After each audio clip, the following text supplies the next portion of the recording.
aslında Lübnan'da, İsrail'in saldırılarını yoğunlaştırdığı Lübnan'da İtalya Başbakanı Meloni'nin buraya geliyor olması epey dikkat çekici. Meloni geçtiğimiz günlerde şöyle bir açıklama yapmıştı. İsrail saldırısı altındaki Lübnan'da yaşananlara ilişkin bizim müttefiklerimizin sayısız çabalarına rağmen Lübnan'daki durumdan derin endişe duyuyorum.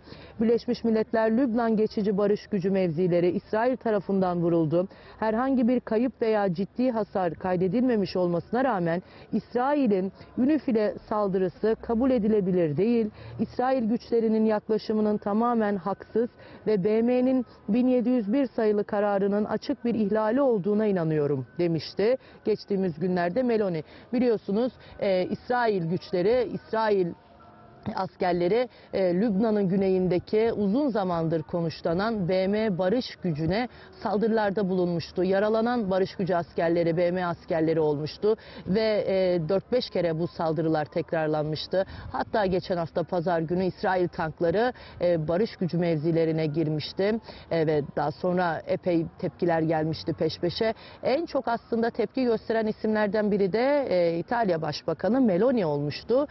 Meloni'nin peş peşe İsrail'in yapmış olduğu bu saldırılar, BM barış gücünü defalarca hedef alması, Lübnan'a uyguladığı katliamlar, işgal, Meloni'nin gündeminde ve açıklamalarında da İsrail'e karşı aldığı tavır, tutum ve hatta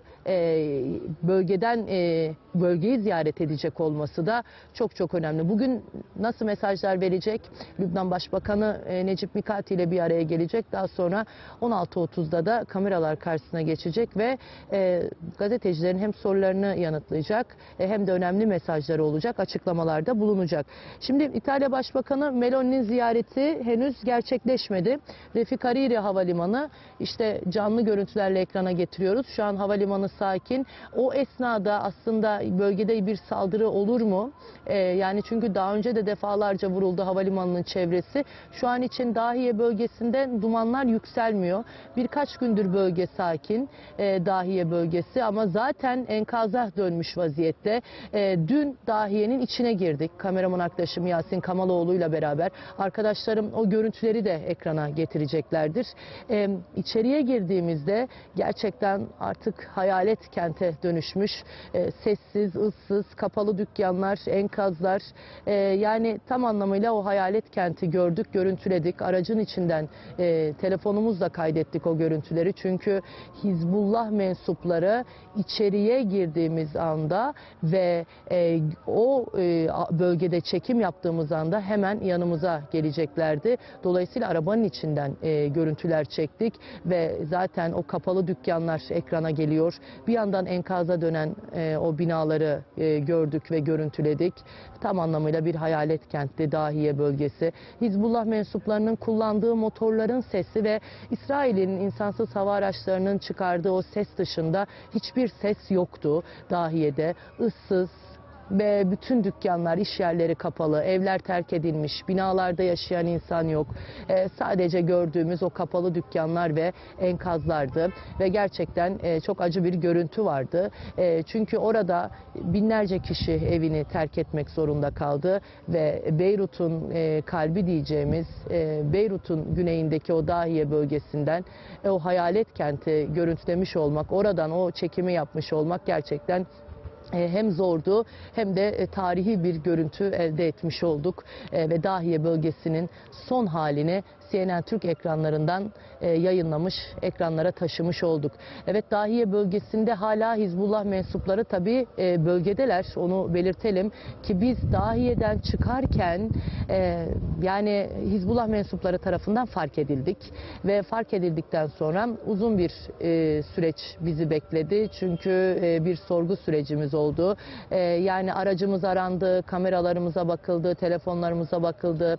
Bizim izin belgelerimiz olmasına rağmen Hizbullah mensuplarının sorularına maruz kaldık ve onlar da, çünkü daha önce de bölgede aslında gazetecilerin çekim yapmasını istemediklerini söylemişlerdi. Ama bölgeden tabii dünya merak ediyor. Dünyanın gözünü çevirdiği yer Dahiye bölgesi. Dolayısıyla oradan o çekimi yapmak önemliydi ve şu anda Dahiye'nin içinde nasıl bir manzara var? Dahiye'de neler oluyor? İşte bu görüntülerle tarihe not düşmüş olduk. Bütün dükkanların kapalı olduğuna tanıklık ettik. Enkazları gördük. Sessiz, ıssız bir bölgeyi kayıt altına aldık. Ve birkaç gündür o bölgede bombalar düşmüyor, patlamıyor. Bunu da belirtmiş olalım. En son 2 gün önce bir hava saldırısı düzenlendi Dahiye'ye. Ve şu an için bölgede de bir sakinlik, sessizlik hakim. Dahiye bölgesinde son durum bu. Bir yandan ama Lübnan'ın güneyi, şu an bütün çatışmalar, bütün o yoğun savaş, bütün İsrail'in saldırıları Lübnan'ın güneyinde gerçekleşiyor. Lübnan'ın güneyine hava saldırıları sürüyor İsrail'in. Ve Hizbullah'tan da yeni bir açıklama geldi. Bunu da hemen aktarmak isterim. Çatışmada yeni bir tırmanma aşamasına geçildiğini duyurdu Hizbullah. Ve şu ana kadar 50 İsrail askerinin öldürüldüğü, 500'ünün de yaralandığı belirtildi. Lübnan'ın güneyinde 50 İsrail askerinin öldürüldüğü, 500'ünün de yaralandığını duyurdu Hizbullah. Ve İsrail'in Hamas'ın son lideri Yahya Sinvar'ın öldürüldüğünü duyurmasının yankıları tabii bölgede sürerken Hizbullah Yahya Sinvar'la ilgili bir açıklama yapmadı ama Hizbullah'tan bölgedeki süren çatışmalara ilişkin yeni bir açıklama geldi. Sosyal paylaşım platformu Telegram üzerinden yapıldı açıklama. İsrail'in 70 binden fazla askeri ve yüzlerce askeri aracı cephe hatlarına yığdığı belirtilerek İsrail ordusu kendilerini ölümcül pusulara çeken yüzlerce Hizbullah savaşçısıyla karşı karşıya ifadeleri kullanıldı yaptıkları paylaşımda. Hizbullah'ın Lübnan sınırının yanı sıra İsrail'in içindeki İsrail birliklerine yönelik roket ve insansız hava aracı saldırılarını arttırdığını ifade etti ve geçen ay işgalin başlamasından bu yana çıkan çatışmalarda yaklaşık 55 İsrail askeri öldürülürken 500'den fazla İsrail askeri de yaralandı. Hizbullah 20 Merkava tankını, 4 askeri buldozeri ve 2 insansız hava aracını imha etti denildi. Hizbullah'tan son gelen açıklama bu yöndeydi. Lübnan'ın güneyinde 55 İsrail askerinin öldürüldüğü, 500 İsrail askerinin yaralandığı, 20 Merkava tankının, 4 askeri buldozerin ve 2 insansız hava aracının imha edildiğini duyurdu Hizbullah. Yani Lübnan'ın güneyinde İsrail askerleriyle Hizbullah arasında çatışmalar devam ediyor. Her iki tarafta da kayıplar var. Ama şunu biliyoruz, Lübnan'ın güneyindeki manzara İsrail'in ilerlemesinin aslında devam ettiğini de gösteriyor. Yani şunu söyleyelim, evet Hizbullah orada bir direniş sergiliyor. Evet Hizbullah orada İsrail askerleriyle çatışıyor ama İsrail'de karadan Lübnan'ın güneyinde ilerliyor. Bazı noktalara İsrail bayrağı diktiler. Hizbullah'a ait depoları, Hizbullah'a ait tünelleri buldular, imha ettiler.